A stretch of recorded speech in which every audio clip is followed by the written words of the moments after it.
a minha história ela começou assim, né? Os meus pais se separaram muito cedo, digamos assim, eu tinha 14 anos, e minha mãe entrou numa depressão muito profunda, eu era a filha mais velha, como eu te falei, eu venho de uma família muito, muito simples, e eu percebi que eu tinha que trabalhar. Minha mãe, ela ficava em cima de uma cama, com muita depressão, ela não conseguia levantar, ela não conseguia reagir, e eu era mais velha e eu precisava trabalhar.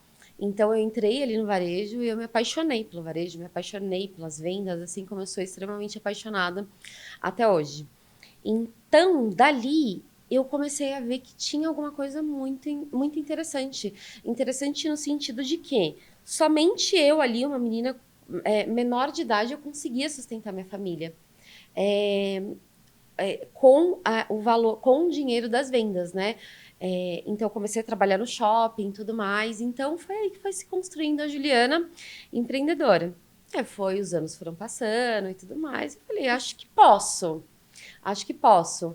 Eu, com 18 anos, eu já liderava uma equipe, assim, de 20 pessoas e tudo mais. Caramba, Isso mesmo, sabe, muito muito nova. O nova. senso de responsabilidade também. Senso de responsabilidade.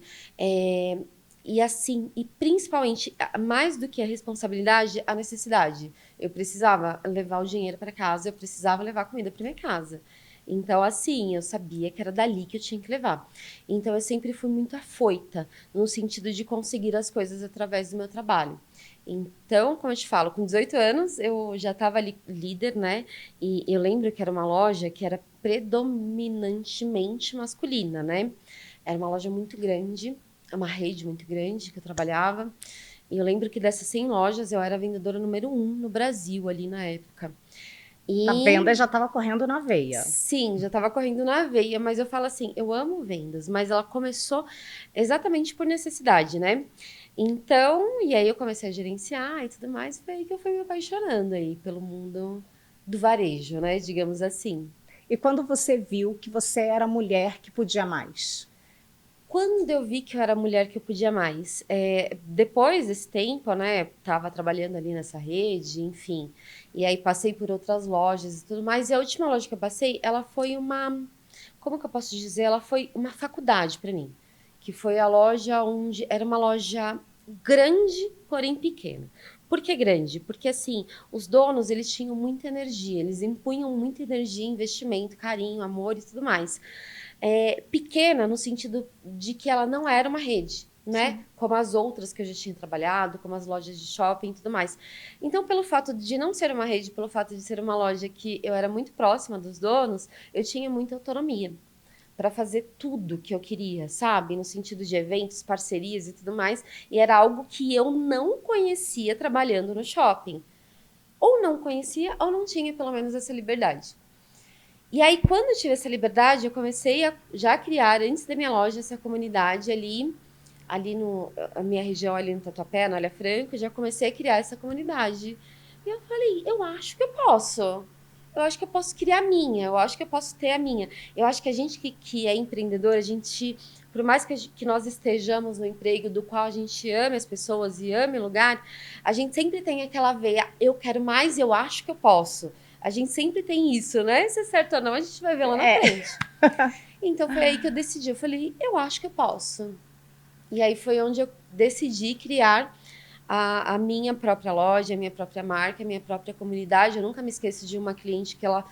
Minha loja começou com sapatos, né? Embora hoje normais. Eu já comprei. Sim, por isso que eu acho que hoje existe essa pluralidade. Fala aí pra mim.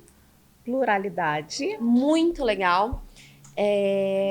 Porque eu comecei ali com sapatos e hoje eu fui para roupas e aí surgiu uma nova marca que a gente vai falar Acessórios.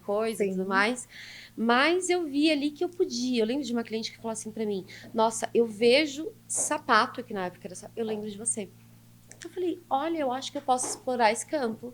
E foi aí que eu decidi abrir minha própria loja. E 9 anos. Gente, hoje o empreendedorismo é muito, tem bastante gente empreendendo, Uhum, mas você ficar no mercado por 9 anos, e sendo tão nova quanto você uhum. é, o que faz com que você se segure tanto tempo no mercado? Obviamente que você é extremamente inteligente nas suas escolhas para poder trazer para o seu empreendimento, mas o que você acha que seja um ponto principal? Sim, eu acho que 9 anos, eu vou falar, com tudo que acontece hoje no Brasil, eu não vou Sim. falar que é impossível, mas não é fácil. Principalmente vindo de uma pandemia, né? Do qual todos nós passamos e do qual todos nós sabemos o que colhemos e tudo Sim. mais. Então, assim, eu falo que na época da pandemia, como eu tinha loja física, não é nada fácil, porque você tem uma porrada de coisa para pagar, você tem aluguel, você tem funcionário, você tem IPTU e enfim. Mas eu vou te dizer que é a vontade de dar certo. Eu falei ali no começo para você que eu não queria romantizar, mas nisso eu preciso dizer que eu sou um pouquinho romântica. A vontade de dar certo, ela me faz acordar todos os dias antes das 5 da manhã e dormir muito tarde, porque assim, eu acredito que dá, sabe? Então a vontade de dar certo, eu diria que foi a coisa que mais me segurou e que ainda me segura. E principalmente, não tenho preguiça, não tenho tempo ruim, trabalho, manda aqui para mim que eu faço, entendeu?